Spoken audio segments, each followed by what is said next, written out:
A paz do Senhor, meus irmãos, tudo bem com vocês? Graças a Deus por mais uma aula do nosso canal e seguindo a nossa revista da editora Betel desse quarto trimestre de 2021, que fala sobre a carta de Paulo aos Efésios, nós iremos falar hoje sobre a importância da oração. Nessa aula de hoje, nós iremos falar também sobre a importância da palavra de Deus, também com a oração. Nós iremos também falar sobre a importância do amor, sobre o exemplo da oração que deve ser de um cristão.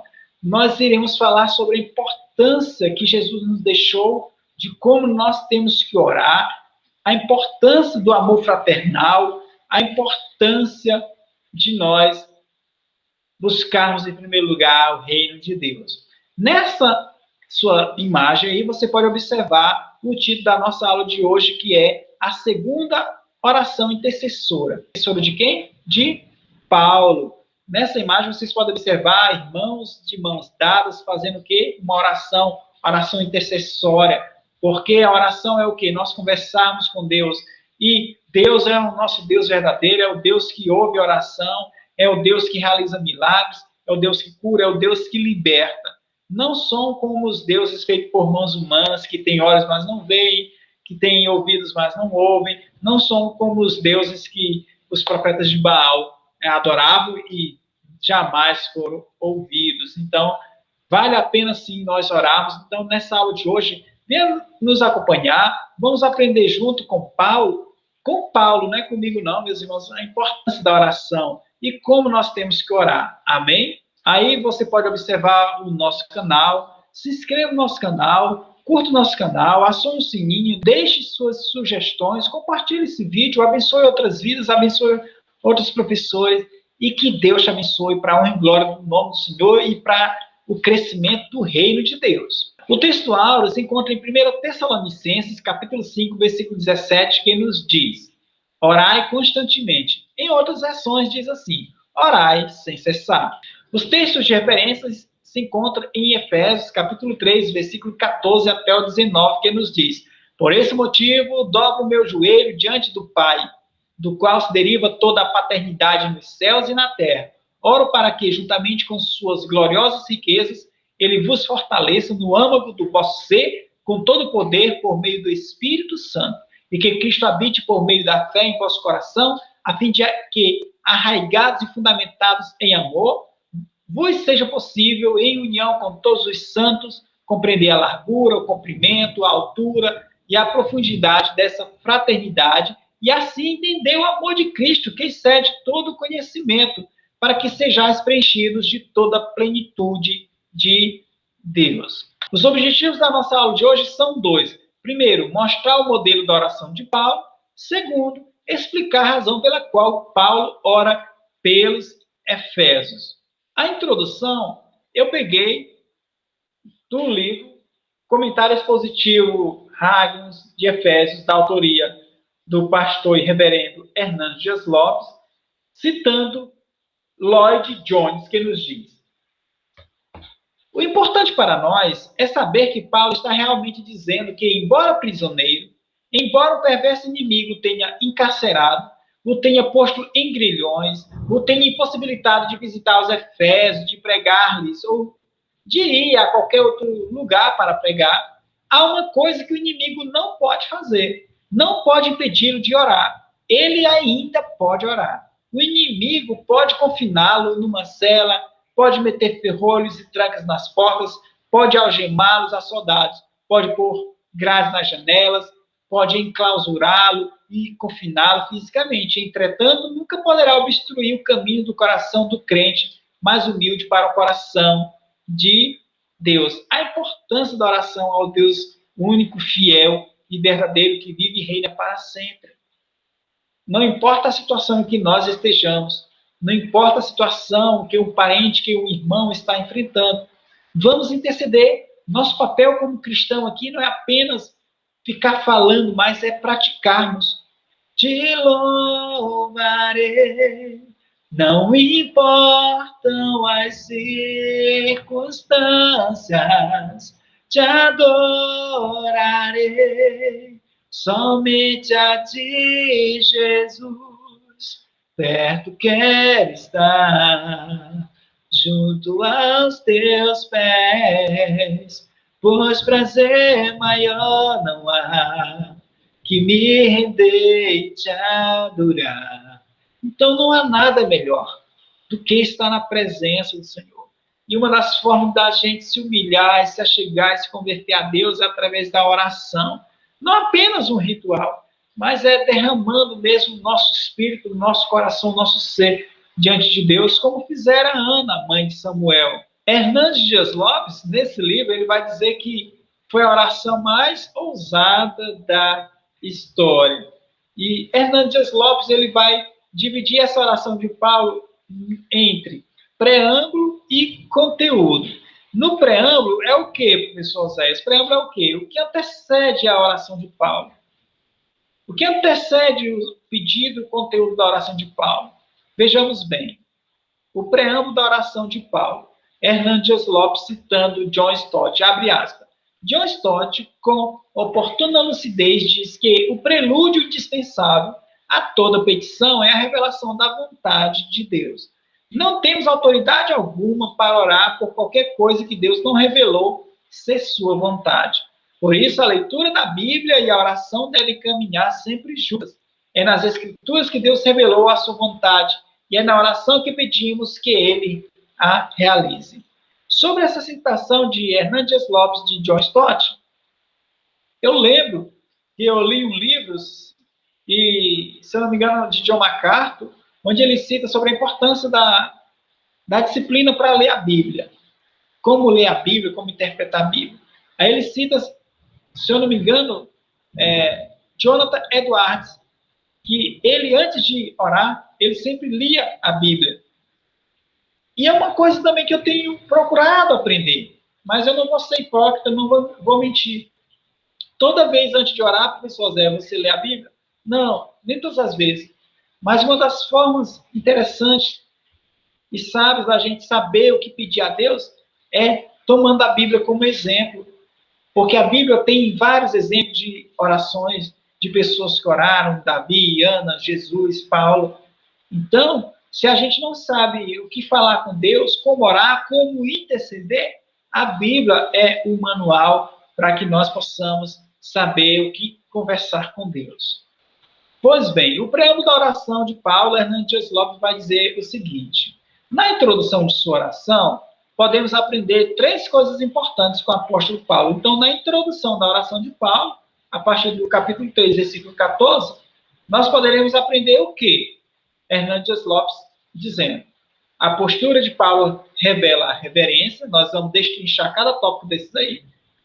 A motivação de Paulo revela exultação pela obra de Deus na igreja, e também a audácia de Paulo revela sua confiança. Tudo isso na introdução da oração de Paulo. O preâmbulo da oração. A postura de Paulo revela o quê? Reverência. Abre aspas. Por esse motivo, dobro o meu joelho diante do Pai. Efésios, capítulo 3, versículo 14. Jesus ensinou-nos a orar, ao ensinar os discípulos como deveria orar. Pai nosso que está no céu, santificado seja o teu santo nome. Então, sempre que nós vamos orar, primeiro, louvemos a Deus, reconheçamos que Ele é Deus, que Ele é poderoso. Não vamos chegar diante de Deus já dizendo: Senhor, eu preciso disso, Senhor, eu estou passando assim. Deus sabe a nossa situação. Deus, Ele conhece as nossas fraquezas, as nossas lutas, as nossas vidas. E Deus, Ele quer, é o quê? Pessoas do coração quebrantado, que busque a Ele em espírito e em verdade. E o exemplo de oração é a oração de Paulo, onde ele vai reverenciar o Senhor, vai glorificar a Deus, vai exaltar a Deus. Então, que possamos sempre tomar como exemplo a oração de Paulo, a oração de Jesus. O exemplo de Jesus que acabei de citar. Lucas, capítulo 22, versículo 41. Então, ele se afastou deles à distância de um tiro de pedra, ajoelhou-se e começou a orar. Quem fez isso? O próprio Jesus Cristo. Sobre essa questão de dobrar o joelho, de reverência e tudo mais, Hernandes Lopes irá comentar sobre isso aí. Veja bem, os judeus normalmente oravam de pé, mas Paulo se põe de joelhos. Essa postura era usada em ocasiões especiais ou em circunstâncias excepcionais. Exemplo foi Jesus Cristo, que dobrou seus joelhos, Estevão, quando foi martirizado. A importância aqui não é a questão da postura. E se fosse assim, todo mundo ia ajoelhar, mas com um coração cheio de pecado. Por isso que a palavra de Deus diz que quando a gente for cear, para a gente examinar a nós mesmos. E Hernandes Lopes também vai concluir esse raciocínio falando o seguinte, abre aspas, concordamos com a expressão, quando o homem trabalha. Mas quando o homem ora, Deus trabalha. Aleluia. E quando Deus trabalha, nada pode impedir, porque ele é a luz, porque a porta que Deus abre, ninguém pode fechar, e a porta que ele fecha, ninguém pode abrir. Aleluia. Glória a Deus. O preâmbulo, ou seja, a introdução da oração de Paulo, revela o quê? A motivação de Paulo revela a exultação pela obra de Deus na igreja. Então, a oração também é sinônimo de quê? De alegria, de agradecimento a Deus. A gente tem que chegar em oração ao Senhor, aos pés do Senhor também, com espírito de gratidão. E Paulo teve esse espírito de gratidão. Veja só, Efésios capítulo 3, versículo 14, versículo 15. Por esse motivo, dobro o meu joelho diante do Pai, do qual se deriva toda a paternidade nos céus e na terra. Paulo estava relembrando que aquilo que nós estudamos no vídeo anterior, na aula anterior, onde hoje não há mais separação entre judeus e gentios, onde não há mais parede, não há mais um véu que separava no templo judeus e gentios. Agora nós pertencemos a um só povo, a igreja de Deus, que faz parte do corpo de Cristo, que é a noiva de Cristo. Aleluia, glórias a Deus. Então Paulo, ele está relembrando os Efésios de que eles são o corpo de Cristo, são muito importantes, e que isso faz parte, e que torna Paulo muito feliz, muito alegre, grato a Deus sobre isso. Aí Hernandes Lopes, comentando essa passagem bíblica aí de Efésios, vai dizer o quê? Sherry diz que a paternidade de Deus é um arquétipo, isto é, um modelo, né? Não havendo nada, é um modelo original, vem de Deus mesmo, vem do céu, não há outro exemplo. Não havendo nada neste mundo que não tenha sua origem em Deus. Toda a ideia de paternidade se manifesta tanto no céu como na terra, referindo-se à figura original da paternidade de Deus, fecha aspas. O preâmbulo, isto é, a introdução da oração de Paulo também, a audácia de Paulo revela o quê? A sua confiança em Deus. Já mostra a audácia, fé, a confiança que Paulo tinha em Cristo Jesus. Jesus nos ensinou a orar, que quando nós estivermos orando, nós temos que já orar crendo que já recebemos. E não queríamos receber, que já recebemos. Porque Deus é um Deus de propósito. Basta observar a história de José. José foi enviado por Deus ao Egito para proteger o povo de Israel. Para nós, seres humanos, já era. Mas Deus é um Deus de propósito. Quando tudo parece perdido, Deus, ele faz o pobre sentar junto aos príncipes. Não é verdade? Efésios, capítulo 3, versículo 16. Oro para que, juntamente com suas gloriosas riquezas, ele vos fortaleça no âmago do vosso ser, com todo o poder, por meio do Espírito Santo. Uma observação aqui importante a ser feita. Paulo, como foi também na oração anterior que ele fizera no início da carta aos Efésios, onde ele não pede bênçãos materiais, não pede a sua libertação, etc., Paulo também, aqui nessa oração, aqui também, ele só está pedindo também bênçãos espirituais. Amor fraternal, que eles reconheçam o amor de Cristo, que eles busquem a presença do Senhor, que eles busquem o Espírito Santo, que é o poder. É isso que Paulo pede. Porque quem tem Cristo tem tudo. Quem tem a presença do Senhor tem a paz, dorme em paz, acorda em paz. Então, que possamos tirar o exemplo da oração de Paulo para mim e para você, para que possamos sabermos orar, conversar com Deus, porque muitas das vezes é que a gente não é atendido porque a gente pede mal. Não é isso que fala em Tiago? que a gente só sabe pedir mal, por isso que a gente não é abençoado? Então, que possamos saber orar, e o exemplo é a oração de Paulo. Aí o reverendo Hernandes Lopes, no seu comentário de Efésios, ele também vai dividir essa oração de Paulo entre o preâmbulo, que já abordamos, e o conteúdo. Qual foi esse conteúdo da oração de Paulo? Vamos entender melhor. Efésios, capítulo 3, versículo 16 até o versículo 19.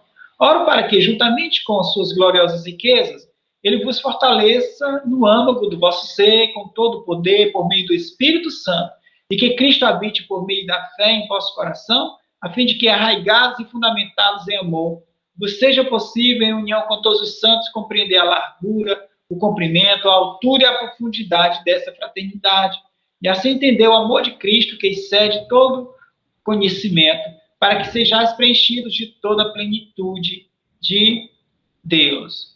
O primeiro conteúdo, segundo Hernandes Lopes, da oração de Paulo, é o quê? É uma súplica por poder interior. Essa súplica por poder interior está relacionada ao quê? Ao Espírito Santo. Então, a importância do Espírito Santo, a importância de termos comunhão com Deus, por meio de quem? Por meio do Espírito Consolador enviado por Jesus. E ele disse que nós não estaríamos órfãos, não deixaria a gente órfão. Ele foi preparar a morada, mas iria enviar o Consolador. Efésios capítulo 3, versículos 16 até o 17. Oro para que, juntamente com suas gloriosas riquezas, ele vos fortaleça no âmago do vosso ser, com todo o poder por meio do Espírito Santo, e que Cristo habite por meio da fé em vosso coração, a fim de que, arraigados e fundamentados em amor. Um exemplo é o principal lema dessa carta aos Efésios, que é estar em Cristo. Paulo fala muito sobre estar em Cristo. E como é que a gente pode estar em Cristo? Através da fé em Deus. Então é importante nós estarmos em Cristo, porque se estivermos em Cristo, nós teremos o Espírito Santo de Deus, que representa o quê? Poder. Aí Hernandes Lopes irá comentar o seguinte sobre a importância do Espírito de Deus em nossas vidas. Veja bem. A preocupação de Paulo não é com as coisas materiais, mas com as coisas espirituais. As orações de hoje, tão centradas no homem, na busca imediata de prosperidade e curas, estão longe do ideal dessa oração paulina. Ele não pede alívio dos problemas, mas poder para enfrentá-los. O poder é concedido pelo Espírito. A presença do Espírito na vida é a evidência da salvação, mas o poder do Espírito é a evidência da capacitação para a vida. Fecha aspas. Infelizmente, muitos de nós nos apaixonamos demais com as coisas terrenas. Queremos carro novo, queremos casa, queremos uma esposa linda, um esposo perfeito, queremos isso e aquilo e muito mais. Mas muitas das vezes, nós não colocamos em primeiro lugar o reino dos céus. Jesus nos falou, isso, tipo assim, é um beabá da Bíblia. Buscar em primeiro lugar o reino de Deus e as demais coisas ele vos acrescentará. Infelizmente, a gente tem buscado somente nossos próprios interesses. E isso deixa Deus triste. Que possamos tomar como exemplo e mudarmos nossas petições para com Deus. Amém? E para concluir esse tópico sobre a importância do poder e das riquezas que esse poder nos oferece por meio do Espírito Santo, o que Hernandes Lopes irá comentar? Uma coisa é ser habitado pelo Espírito, outra é ser cheio do Espírito. Uma coisa é ter o Espírito residente, outra é ter o Espírito presidente. O coração do crente é o lugar da habitação de Cristo, no qual ele está presente não apenas para consolar e animar, mas para reinar. Cristo, em alguns, está apenas presente, em outros, ele é proeminente, e em outros ainda, ele é preeminente. Se Cristo está presente em nosso coração, algumas coisas não podem estar. E cabe ressaltar que muitas pessoas têm Jesus como Salvador, mas não tem como Senhor. Não é verdade?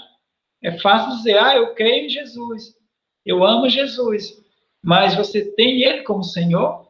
Você renunciou a si mesmo? Você tomou a sua cruz e está seguindo Ele? Essa reflexão é para mim e para você. Olha só o que diz em Romanos sobre a importância do Espírito Santo. Vós, contudo, não estáis debaixo do domínio da carne, mas do Espírito. A presença do Espírito Santo significa o quê? Salvação. Se é que, de fato, o Espírito de Deus habita em vós. Todavia, se alguém não tem o Espírito de Cristo, não pertence a Cristo. É aquela questão que não dá para servir a dois senhores. Ou serve a Deus ou serve ao diabo. Atos, capítulo 1, versículo 8. Contudo, recebereis poder quando o Espírito Santo descer sobre vós, e sereis minhas testemunhas, tanto em Jerusalém como em toda a Judéia e Samaria, e até os confins da terra. Não dá para servir no reino de Deus sem o Espírito Santo do Senhor. Por isso que vai chegar lá no juízo final, no trono branco, Senhor, Senhor, expulsei teu nome, curei doentes e tudo mais. Mas Jesus irá falar o quê? Afastai-vos de mim, eu nem vos conheço. Por quê? Jesus não conhece. Porque eles não realizavam obras com a presença do Espírito Santo. Jesus realizou seu ministério com a confirmação e com a presença do Espírito Santo. Isso é bíblico. Vamos para a Bíblia. Lucas capítulo 4, versículo 1 e versículo 14. Pleno do Espírito Santo, retornou Jesus do Jordão e foi conduzido pelo Espírito ao deserto. Então Jesus retornou para a Galiléia no poder do Espírito e por toda aquela região se espalhou sua fama. Olha só, é importante destacar, Jesus foi tentado no deserto pelo Satanás, né? E Jesus venceu Satanás pelo poder da palavra de Deus, porque conhecia a palavra, porque ele é a palavra, né? Ele é o verbo que desceu do céu, o verbo se fez carne e habitou entre nós. E a importância da gente ler a Bíblia, meus irmãos. A importância da gente ler a Bíblia, porque a Bíblia é o manual do cristão. Ela nos ensina como conversarmos com Deus. Ela nos ensina como orar a Deus. Se você não sabe orar a Deus, leia a Bíblia. A Bíblia é Deus conversando conosco, porque a oração é nós conversando com Deus. Mas a leitura da Bíblia é o quê? Deixar Deus conversar conosco. Ah, Deus não fala comigo. Tem a Bíblia, abra ela que Deus vai conversar com você. Amém? A oração de Paulo é uma súplica por aprofundamento no amor fraternal. Observe mais uma vez que Paulo não está pedindo nenhum bem material, nem para ele, nem para a igreja de Éfeso. Efésios, capítulo 3, versículo 17. E que Cristo habite por meio da fé em vosso coração, a fim de que, arraigados e fundamentados em amor. Deus é amor.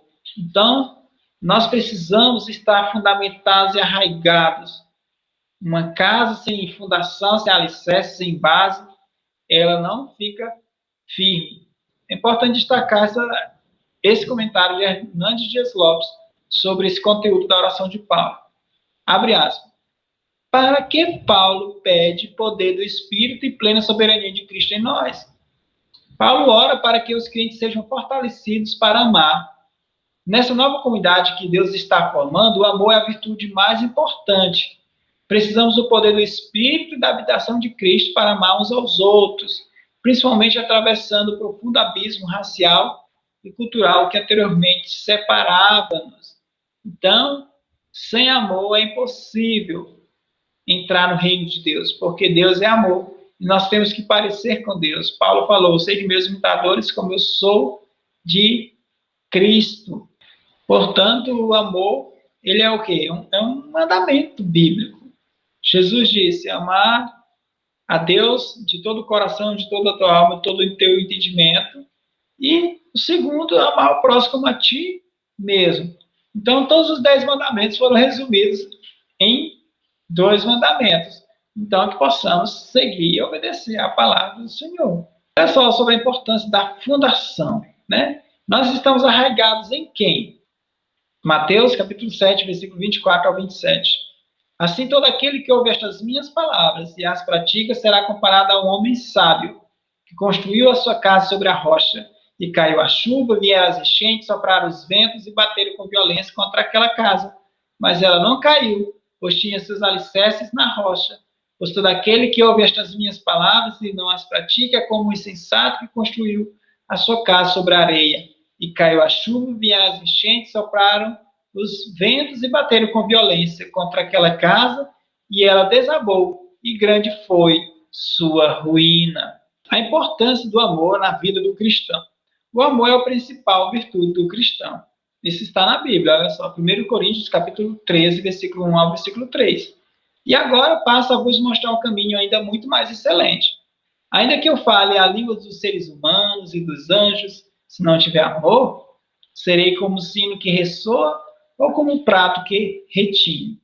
Mesmo que eu possua o dom da profecia e conheça todos os mistérios e toda a ciência, e ainda tenha uma fé capaz de mover montanhas, se não tiver amor, nada serei. A importância do amor, principalmente de amar a Deus e ao próximo, é o quê? A evidência do nosso discipulado.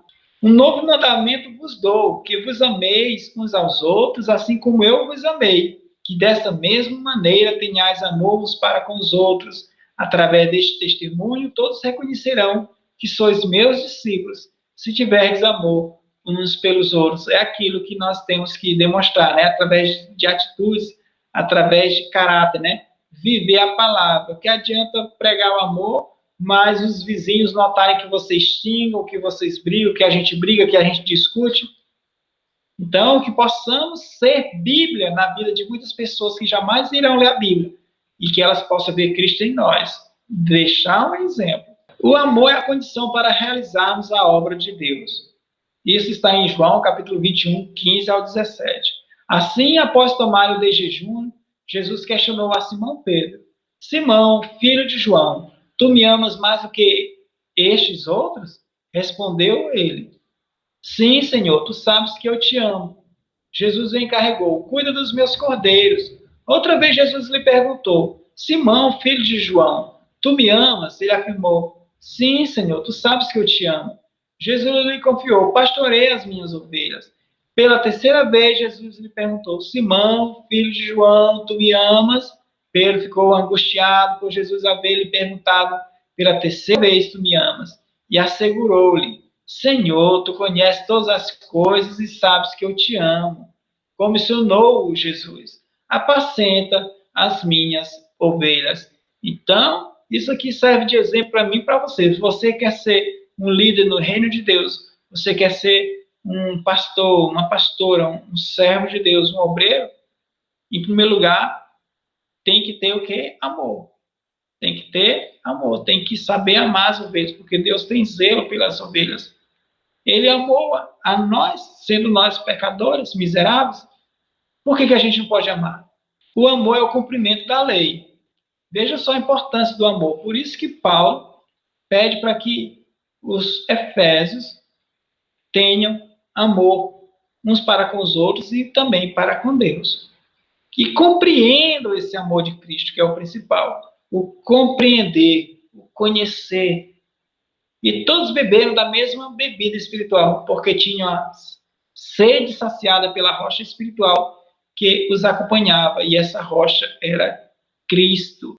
O que Hernandes Lopes irá citar? O conhecimento incha, mas o amor edifica. Ou seja, que adianta conhecer da Bíblia, que adianta ler a Bíblia 10 vezes, 100 vezes, que adianta ter teologia e tudo mais, cursos e tudo mais, formação, etc.